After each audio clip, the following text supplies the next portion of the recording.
दर्शन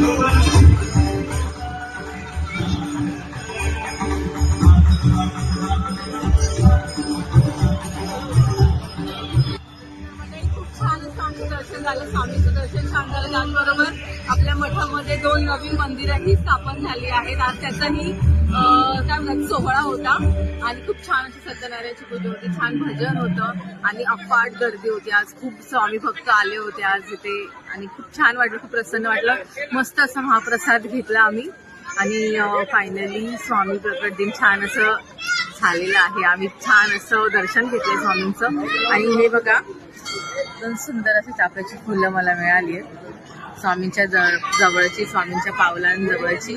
तर छान असं आमचं सुंदर दर्शन झालं. दिवस खूप छान गेला आजचा आणि आता ब्लॉग इथे संपवते मठामध्ये आणि नेक्स्ट व्हिडिओ बघण्यासाठी चॅनलला सबस्क्राईब करायला विसरू नका. आनंदी राहा, खुश राहा, बाय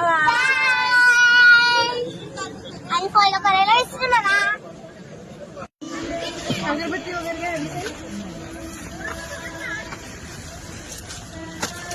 त्याच्या आतमध्ये असते का मम्मी? हे गोटी त्याच्या लावायची नाही त्याच्या ते असंच दुसऱ्याचं काय माहित आतमध्ये असं का नाही मला हा असते का डिश असते डिश डिश असते स्टीलची प्लेट असून छोटी.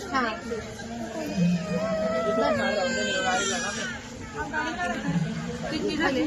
तर मंडळी फायनली आमचं दर्शन घेऊन झालेलं आहे.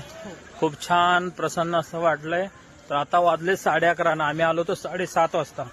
म्हणजे बघा मंडळी जवळजवळ 3-4 तास झाला आम्ही मठातच आहे इथे धोंदळी गावात योगीनगरमध्ये. खूप छान दर्शन झालं. आजचा हा छोटासा ब्लॉग बनवला होता, त्याचा एंड इथेच करतो. जर तुम्हाला हा ब्लॉग आवडला असेल तर तुम्हाला एक काम करायचं आहे, लाईक शेअर आणि आमचं युट्यूब चॅनल त्याला सबस्क्राईब करायचं आहे आणि छानशी अशी कमेंट करा. श्री स्वामी समर्थ. भेटूया नवीन ब्लॉग मध्ये पुन्हा एकदा. तोपर्यंत बाय, टेक केअर. सगळ्यांनी आनंदी राहा, खुश राहा, असे स्वामी समर्थ.